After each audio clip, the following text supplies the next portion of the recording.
welcome to the Cinema Gold Show. I'm your host, Larry Leese, and on today's episode of Netflix Roulette, we dive into Michael Clayton.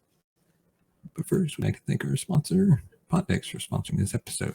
Check them out today at pollack.com. Use the promo code Larry21 for 10% off your order. And we now have merch available. A link to the store is in the description, and you can save 25% off the code SUMMER25. And now on to our review of Michael Clayton. Few films are as pure a character study as Michael Clayton, the story of a troubled legal fixer caught up in a profession that has brought him nothing but pain and strife. There's a fleshed out world that Michael exists in, but just about everyone he knows and meets through our time spent with him is a reflection of himself in some way. A glimpse at who Michael currently is, who he might have once been, and who he could have turned out to be. It's been more than a decade since it was released. Michael Clayton stands the test of time as an engrossing legal thriller. The man at the center of the drama is infinitely more important than the circumstances that surround him. I'm not the guy that you kill. I'm the guy that you buy. Are you so fucking blind you don't even see what I am? I'm the easiest part of your whole goddamn problem, and you're gonna kill me? Don't you know who I am? I'm a fixer. I'm a bag man. I do everything from shoplifting housewives to bent congressmen, and you're gonna kill me.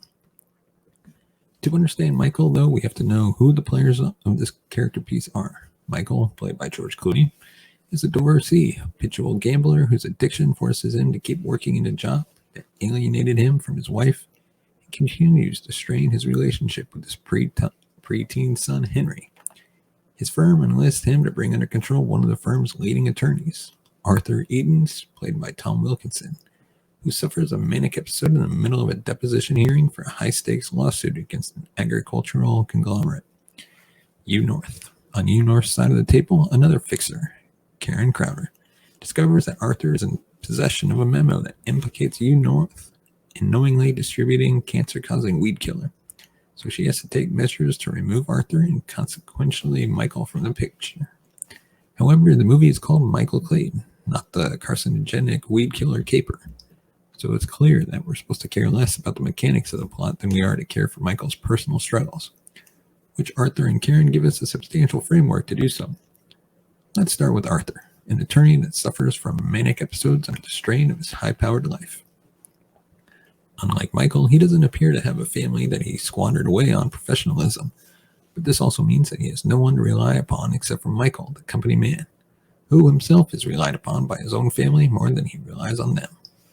They are both solitary creatures trapped by their professions, though Michael is envious of Arthur's position and cannot understand why Arthur cannot keep himself together when he has the affluence that Michael so desires yet cannot hold on to because of his own gambling addiction.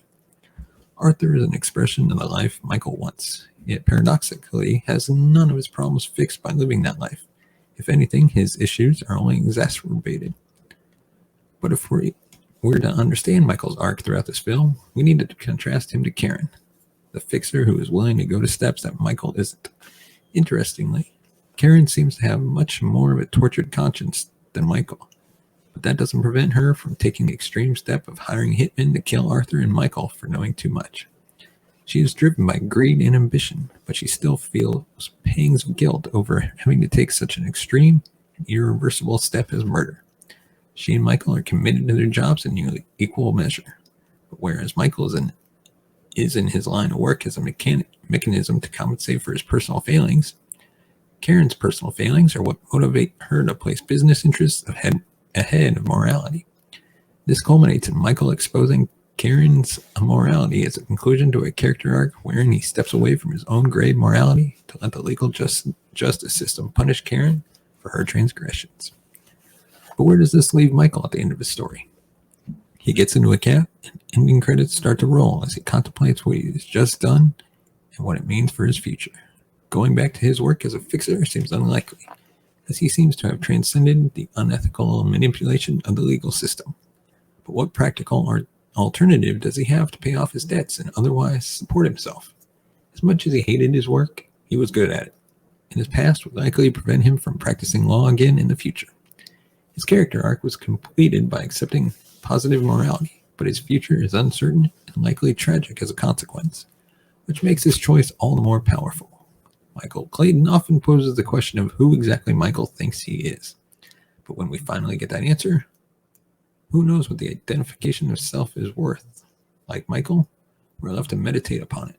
And even a decade later, it doesn't feel like we have an answer. Let us know in the comments section below, what did you think of Michael Clayton? Have you watched it? Let us know. And of course, give us a thumbs up on the video if you like our content. Hit the subscribe button if you like what we deliver. And of course, hit that bell notification button to be notified of future videos. Let us know in the comments section below any other movies we should be reviewing from Netflix for our Netflix Roulette series.